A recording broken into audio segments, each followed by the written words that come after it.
अब बुलडोजर कैसे चलता है आपने देखा होगा, धड़ धड़ा के चलता है। आज उत्तर प्रदेश में सड़कों पे नमाज नहीं पढ़ी जाती है, मस्जिदों से चिल्लाने की आवाज नहीं आती है, गौ हत्या नहीं हो सकती है। তাই করছে এই ডোম জুড়ে এখন যে ট্রেনে চিকেন বিক্রি করছে তাকে শাসন করেছে। ভোটে দাঁড়ায় শাসন করে জগদীশপুরে এখন আসেনি জিতলে কি করবো, তো মুন্ডু নেবে। এইসব আমার দাদা ভাইদের মুরগি বিক্রি করা বন্ধ করে দেবে। এরা যোগীর পিছনে পিছনে উপোস করে বেচারি এক প্রচার করেছিল, সেই মেয়ে রাত কাঁদছে, হাই হাই করছে, বুক চাপড়াচ্ছে রোডে। ভোট কাকে চাইছেন আপনার এলাকাতে?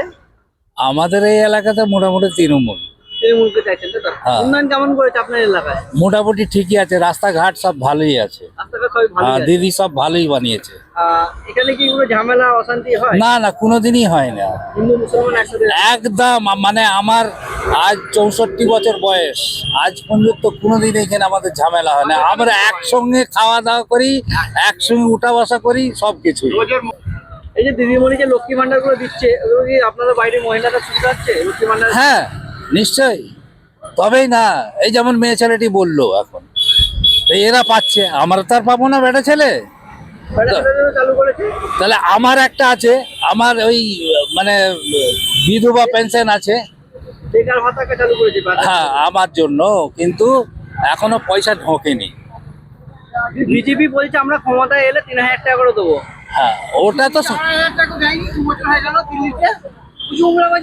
না না, শুনেন আমার কাছে, না না শুনেন আমার কাছে কথা হলো, যে সরকারই আসুক, বিজেপি আসুক, এ আসুক, সবাই এই জিনিসটাই করবে।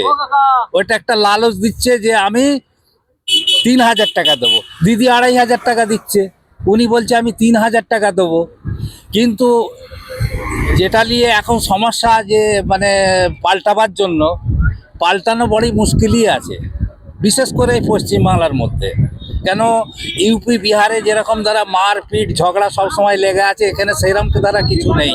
হিন্দু মুসলমানে শান্তি আছে, মানে আমার এই এলাকায়। এবারে আমি অন্য এলাকায় বলতে পারছি না, রোজের মুখ দেখা দেখি। আমার নাম হচ্ছে আওলাদ হোসেন। প্রচুর সুবিধা করেছে মেয়েদের সব দিক থেকে।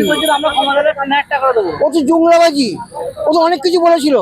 কালোটাকে আনতে পেরেছে, দাউদকে আনতে পেরেছে, 15 লাখ টাকা করে দিতে পেরেছে।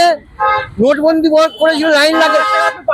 হ্যাঁ হ্যাঁ, এসে মানে আমার দাদু পর্যন্ত কবর নিয়ে চলে গেল, তো ওনার লোকেরা নিয়ে চলে গেছে, মুদির লোক নিয়ে চলে গেছে। নীরব মোদী বিহারে অন্য কোনো ভান্ডার দিচ্ছিল, বন্ধ করতে রিটার্ন এসছে, রিটার্ন চাইছি, বুলডোজার চালাচ্ছে। বিজেপি সরকার যেখানে আছে, ডবল ইঞ্জিন সরকার, সেখানকার রেজাল্ট আমার দিক, সার্টিফিকেট আমার কাছে আছে। ত্রিপুরায় আছে, মেয়ে ছেলেকে ন্যাংটো প্যারেড করেছে।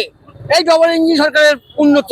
এই বিল্ডিং হেরেছে, যোগীর পিছনে পিছনে উপোস করে বেচারি এক প্রচার করেছিল, সেই মেয়ে রাত কাঁদছে, হাই হাই করছে, বুক চাপড়াচ্ছে রোডে। এত উন্নয়ন করেছে বলছে যোগী রাজ চলবে বাংলা এবারে। ও আসতে পারবে না, কারণ আমাদের সিপিএম, আমরা বলবো দার্জিলিং ঠিক আছে, কংগ্রেস ঠিক আছে, টিএমসি ঠিক আছে। কারণ এরা কি করে জাত, মানুষ না, এরা বলছে জাতের কথা বলি, মানুষ তারপরে জাত। হয়তো তাই করছে এই ডোম জুড়ে এখন যে ট্রেনে চিকেন বিক্রি করছে তাকে শাসন করেছে।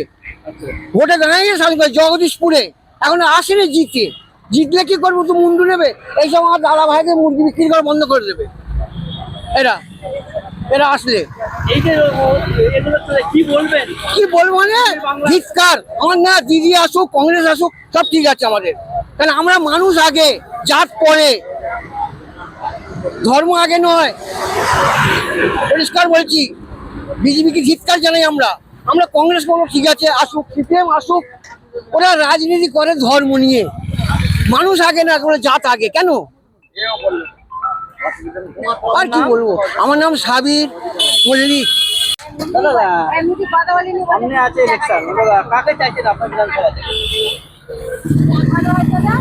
ছোট্ট কথা বলে শেষ করছি, বলবো পুরো বিশ্ব যখন জ্বালা যন্ত্রে ভোগ করছে, চারদিকে মানে তারা রাতে ঘুমোতে পারছে না ঠিক মতো, আমি এখানে বেঁচে আছি, খেলা দেখছি, নিউজ দেখছি, টিভি দেখছি, ঘুরে বেড়াচ্ছি, আপনি এবার বুঝে নিন। বিধানসভা ভোটে কাকে চাইছে? ওটা আমার ব্যক্তিগত ব্যাপার, কি বলবো আমরা। এই যে দিদিমণি লক্ষ্মী ভান্ডার দিচ্ছে মেয়েদের, কতটুকু সুবিধা? ভালোই সুবিধা তো। বিজেপি তো বলছে আমরা ক্ষমতায় এলে 3,000 টাকা লক্ষ্মী ভান্ডার দেবো। আগে দিন না, আগে দিই, দিলে আগে দিয়ে দেবো, ওই ভোট দিয়ে দেবো। আগে দিতে হবে তবে দেবো। আগে দিতে হবে। ও তো আগে প্রতিশ্রুতি অনেক দিয়েছে, দিয়ে দেয়নি। এই 1,500 টাকা করে যে লক্ষ্মী ভান্ডার দিচ্ছে, দিদি সুবিধা হচ্ছে? আর সুবিধা হচ্ছে। বিজেপি বলছে আমরা ক্ষমতায় এলে 3,000 টাকা লক্ষ্মী ভান্ডার দেবো। এখন তো লোকের যে অবস্থা, যারা দিচ্ছে তাদের দিকে দেখবে, সে যখন আসবে তখন দেবে, তখন তার দিকে দেখা যাবে। এর আগে বলেছিল 15 লক্ষ টাকা করে আমরা দেবো সমস্ত মানুষের কাছে, আপনার অ্যাকাউন্টে এসেছিল? কোনোদিন আসবে। আপনার এলাকায় কাকে চাইছে? কারণ এই এলাকায় কি বলবো বলুন, এখন যে আছে অফিস চাইবে। কারণটা হচ্ছে লক্ষ্মী ভান্ডার দিচ্ছে, বেকার ভাতা দিচ্ছে, সব কিছু পাচ্ছি। আজকে আমার স্ত্রীকে আমি 1,000 টাকা দিতে পারি না মাসে, ঠিক আছে? তা আমাদের বউ যখন 1,000 টাকা পাচ্ছে, সে তো বিরাট খুশি হবে, বিরাট খুশি হবে যে আমার স্বামী আমার 1,000 টাকা দিচ্ছে না, যাই দিয়ে দিচ্ছে আমাকে। কাকে চাইছে? ওটা এখন ব্যক্তিগত বলা ঠিক বলা যাবে না। দিদিমণি না? আমরা তো চাইবো দিদিমণি আর দিদিমণি থাকুক। আপনার নাম? মহাদেব মালিক।